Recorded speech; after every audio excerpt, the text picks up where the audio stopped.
Okay guys, it's Will Levy here. For the next 10 or 15 minutes or so, I'm just going to take you through a little bit of program design.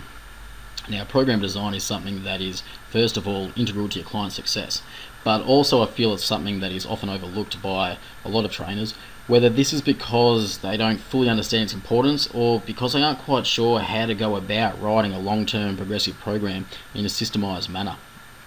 So here you are inside my computer. I've got you in my training programs folder, and what I've done here is taken a few of my actual client programs and just deleted the names for confidentiality purposes, of course. Now, I'm a very non-technology kind of guy, and my computer skills are very basic. I realise most people will probably use Excel or an online program to write out their training programs, but I just prefer using Word. It just works for me because it allows me to put a few example pictures in, which you'll see in just a second, but it also gives me much more room on the page to scribble some notes in and make modifications on the fly. So use whatever floats your boat really, but I just happen to start with Word docs and now it just works for me.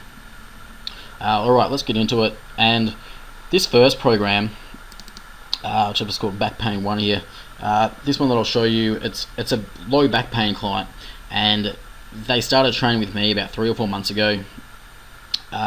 She was referred to me by a local physio who I regard very highly, and he and I have a great referral network going on.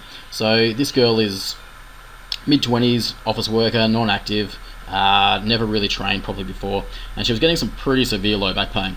So the physio had been doing his rehab stuff with her for a few months, and he made some gains, but then she had sort of plateaued, and so the physio that is, he decided that the best thing for her would be to stop the physio sessions, come and train with me, and just focus on getting globally strong, but of course in a safe and effective manner. So after I'd met with her, screened her, tested everything, I went away with my findings and wrote this up. Now this is a fairly standard beginner program layout for me, so all I needed to do was basically open the template for that beginner, and then start making some specific modifications based on my notes from the screening process as well as the physio's advice. So here we go. So basically on this first page here, just going through our movement prep. And here you'll see I've got my little pictures of me on the foam roller here, and this will be on pretty much every client's program to start with. And it's just a reminder, obviously in the actual session, I take them through and show them how to go about using the foam roller, or I'll send them some videos of how to do it at home. But this is just a little cheat sheet so that they can have there with them when they're on their own in the gym, or when they come in on their own before their session with me and are just warming up and doing their foam rolling. But generally after I've given them this 2 or 3 times, I'll even just delete this whole page and I'll just keep this note up here, this foam roll, 3 or 4 key spots each session, spending about 5 minutes there. So then we go on to mobilize. So with mobilizations, look, I think in the industry now there's a big push towards integration and functional movement and all this sort of stuff, which is great. I think it's definitely a positive, but I'm not prepared to throw the baby out with the bathwater, so to speak, and I think that there's not a place at all for isolation. And especially in incidents like this, when we've got somebody who's, look, she's very limited in her movement, or in her pain-free movement, and I think there's still just a place for going back and actually isolating some stuff, making sure they've got the adequate motion there, and then we can start using that into those integrated patterns. And this is really just, look, here we're focusing on the big rocks, the ankle mobility, got some stuff at the hips, some stuff at the T-spine. Really simple. Right, so just a few basic moves. I don't want to overwhelm her with a heap of information, keeping in mind this is a first session. And so I had a couple of pictures for some of them. So ankle mobilizations. The version I've got here, a wall ankle mob. Now you can look up, there's a few ways to go about this. I've actually changed how I do this now. I don't do the foot up on the wall. I generally do more of a knee tap mode. I've just found that this can get some anterior impingement with some folk.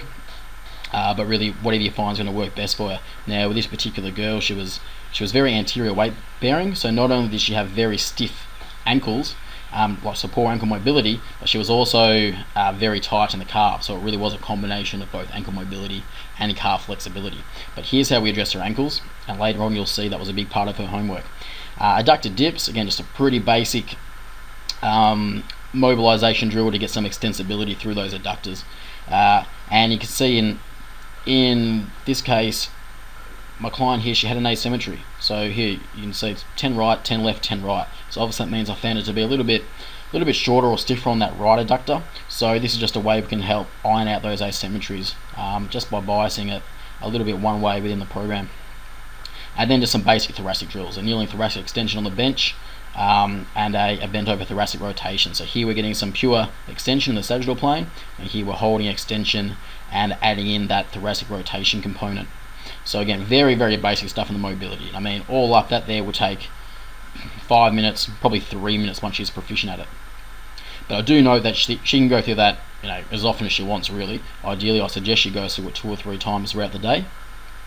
But there's no such thing as too much of that stuff. So just in here after that, I put in a little bit of a homework. We might come back to that because some of the homework stuff relates to this stuff further down. So in the activation section, and just noting here, this is before I've changed my programs over to correct writing A1, A2. Is one of Jason Ferrugia's articles that actually pointed out to me that nowhere else in the world do we put the letter before the number, so really it should be 1A, 1-2. So I've started 1A, 1B. So I've started making that change in my programs now. But this is all the really basic stuff that anybody who's gone through some basic glute activation, whatever you want to call it, through that basic continuum would have seen. As I said, here we're looking at a very low level in terms of function client, and a lot of movements were quite painful for even some of these. If some of these went wrong, there was a lot of pain there, so we had to really break it down and build her up from the very basic stuff of the ground. So first one, real simple, just a pair, half kneeling hip flexor stretch and a glute bridge. It's a very old hip flexor stretch picture. Now I much prefer to see that back toe tucked under and a little bit of big toe mobility and ankle dorsiflexion in there. But that's a hard stretch, just for 30 seconds aside. No, it's not hanging out there like the sort of stretch you do after you finish training. That's a hard stretch. It's really trying to tuck under into a bit of that pelvic posterior tilt, really firing that down glute, getting the abs engaged to try to further pull in that posterior tilt, and going to just try to create a window of opportunity and get some length in those hip flexors. Now if we just left it at just a stretch, not a lot's going to happen. The hip flexors are short for a reason. They're going to say, okay, you've stretched me, why? I like being short, I'm going to go back there. So we're going to take that window of opportunity while we have that length and immediately follow it up by hitting the glutes. The glutes are the antagonistic muscle. That's the other half of the force couple, right?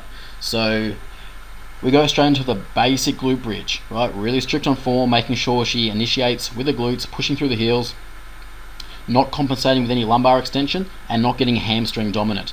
So we adjust her technique accordingly and get her doing those glute bridges. And she actually found that very difficult. After she could get the movement, I had her doing 15 reps. She was burning. She was actually fatiguing before the end of that set. So to a lot of us trainers, this might seem like really basic stuff, but when we actually had her doing this correctly, she was struggling. This was at the edge of her ability. So in that case, it's appropriate, and that's how it becomes an effective program. And I would have her back and forth in that alternate set, or really it's a superset here because there's no rest period. We go stretch left, stretch right, glute bridge.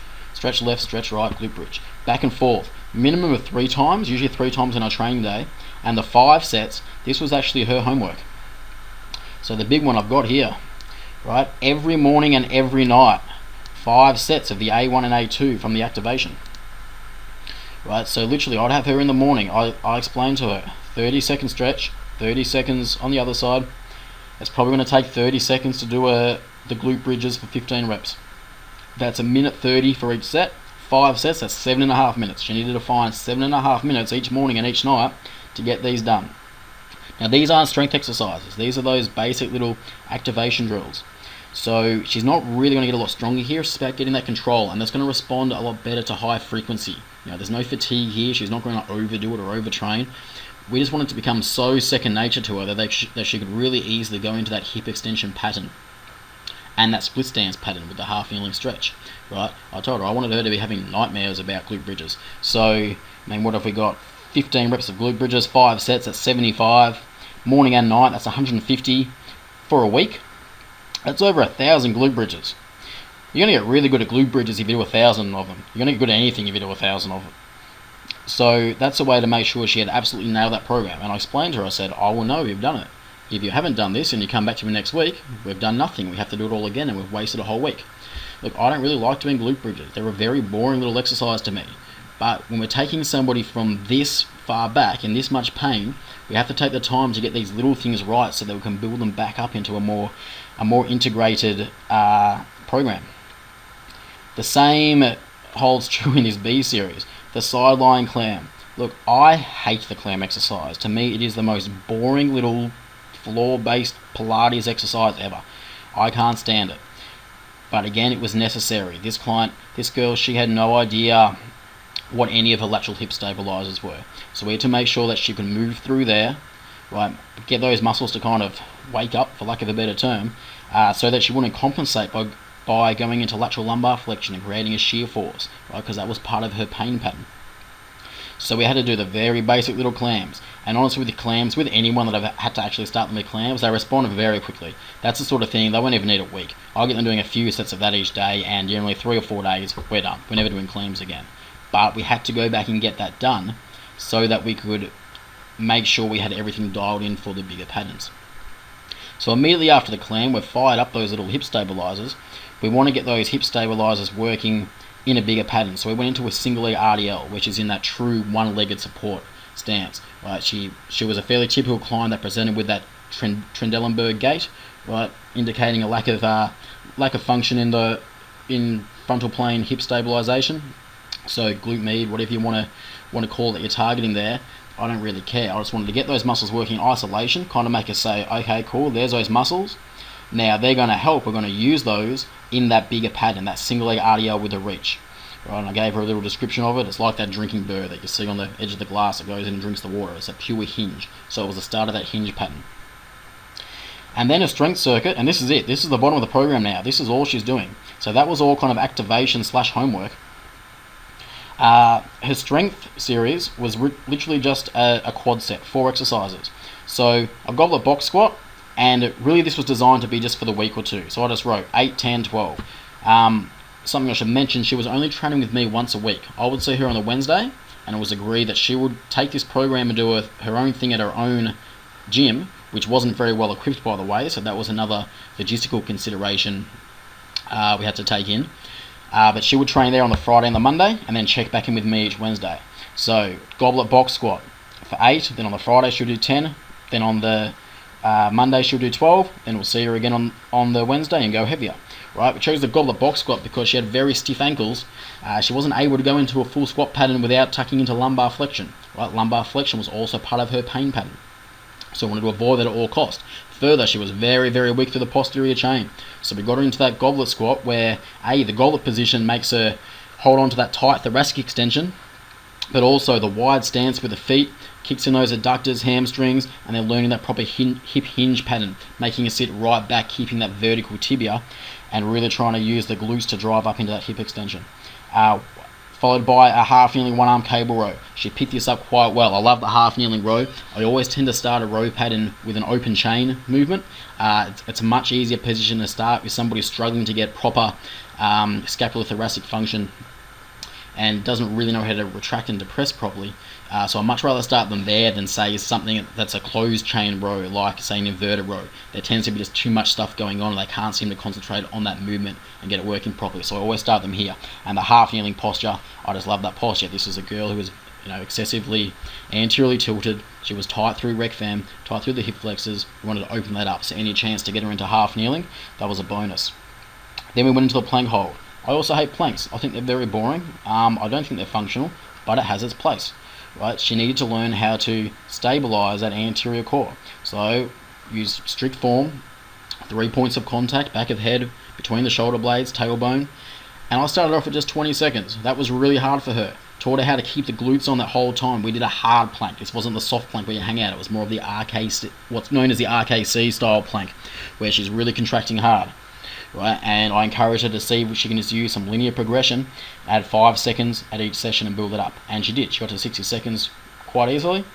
We don't do planks anymore. After that was a farmer's carry.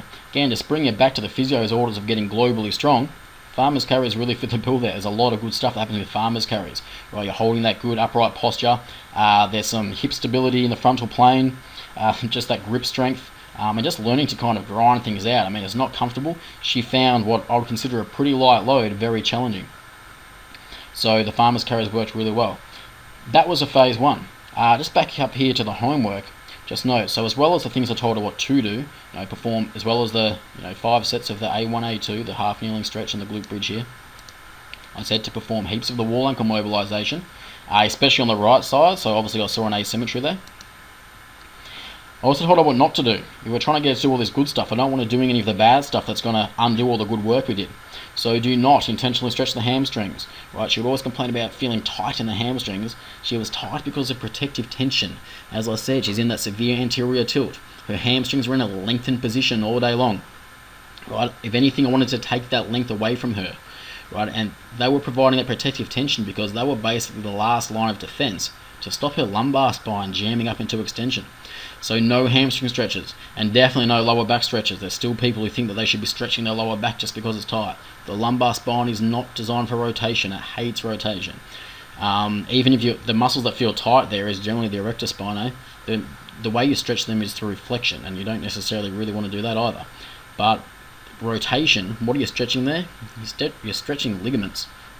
Ligaments don't like to be stretched. They don't really return back from that.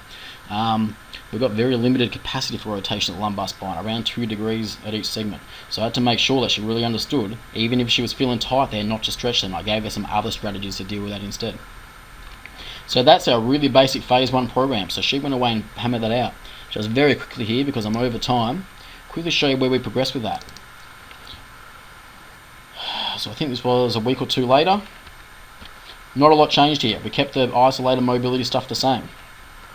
But now our activation series, we progressed on. She did really well. She did her glute bridges. So we progressed her into a single leg glute bridge. Just working more on that single leg hip extension.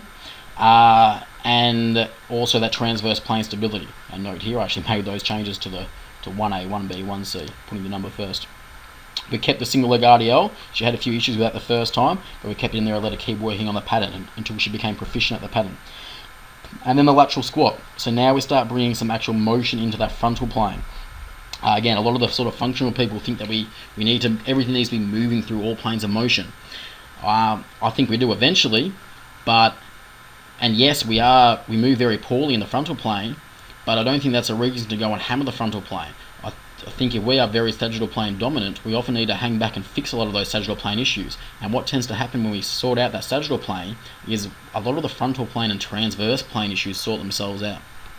So a lateral squat was just that basic introduction to frontal plane movement at the hips, just being able to sit back into a hinge, learning how to extend that through that trail leg and get some adductor length in there, and what we call vertically stacking through the ankle, knee and hip. Into a program, we're starting to look like a real program now. We kept that goblet box squat. Right? Gave her a set weight, 8 reps with me on the Wednesday. On the Friday she does 10. On the Monday she does 12. Sees me again, we move the weight up, go through that same series. Right, basic linear progression, 101. Same story with the cable row. Started 8 reps, over 2 weeks work our way to 12 reps. Then move the weight up and go through it all again. Of course, that's on paper. There might have been times where we bumped her up a little bit further or we had to keep her back a bit longer, but that's the outline of the plan. Perfect push-up. Push-ups are always my first horizontal press movement that I'll bring into a program for most people, because being closed chain, we get that good scapular, glenohumeral and scapular rhythm going on, but also that's our plank, right? We don't need planks anymore if we're doing push-ups. A push-up is a moving plank. The farmer's carries are working really well, so we kept those in there. And then just in a second pairing, kneeling deadlift. And kneeling deadlift is the progression that I use going into that hip hinge pattern. So the glute bridge is that ground-based exercise, actually learning how to squeeze your butt and not just using your hamstrings or your low back. Once we've got that, we get you upright, but we keep the knees out of the equation. So we use this kneeling deadlift for often if you try to teach somebody that deadlift and you see they get to the top, and then to get back down they break at the knees first because they're very weak through the posterior chain and very quad dominant, and what you see there is they go into that really ugly flexion pattern. So the kneeling deadlift circumvents that by just taking the knees out of the equation. So that's my go-to exercise for people that struggle with that pattern. So we use that, again, just progressive overload, 10, 12, 15 reps, and then moving the weight up accordingly through the weeks. And then a basic goblet split squat. That's where we start our split stance. It's static. A split squat comes before lunges. A lunge is just a moving split squat, but we go static before dynamic. And again, basic linear progression. And then the last one, and we started fiddling with it a bit more on the fly here. So the mobs haven't changed much. We did change to a quadruped thoracic extension because she was struggling with the standing version. Most of this we kept the same. She had slacked off a little bit here and hadn't got great at the movement, so we made that a bit of a focus that she stays there and improves there. She had some issues with the goblet squat. As the weight went up, she was struggling with shear force on the spine, was starting to get some pain there. So we took the weight away, but at the same time her ankle mobility got much better. So we started going into a full squat pattern, and we went from a toe touch squat, got her to learn how to sit down in that bottom position. And actually what happened was about week 2 or 3 here, she was actually loading that up and doing a full goblet squat. The row, we took her from that half kneeling posture to a split stance, so now she's upright, she's standing, so there's a bit more hip stability going on there. The push-up, she was progressing really well, so we just kept working through that rep range, but lowering the incline as we went. The farmer's carries were still working a treat, plus it was a big confidence move for her, so we wanted to stay with those. The kneeling deadlift we kept for a little bit longer, but what actually happened was about week 2 or 3 here, she had dominated those, so we cancelled it and we brought in a full kettlebell deadlift, and she's doing those now, and they were great. Our core focus shifted more to the anti-rotation component, so we're starting at a half kneeling Pallof press, right? That static hold in half kneeling posture, and that worked really well for her with the back. Not only that, it set herself up well for the split squat, because here's that half kneeling position, provides a bit of a stretch, and then straight into the goblet split squat, so she can perform that pretty well, and she's going really well in those split squats now. So that just shows the real basics. As you see, there's subtle changes, but the idea is that everything has its place. There's a reason why we do something first and then it progresses somewhere else. And as you can see, all I have to do here each time was go back and open up the old program, right, and then just highlight a few things, change it over, look at my notes that I've taken, and put in the progressions accordingly. Right, so that's a basic program there for you guys.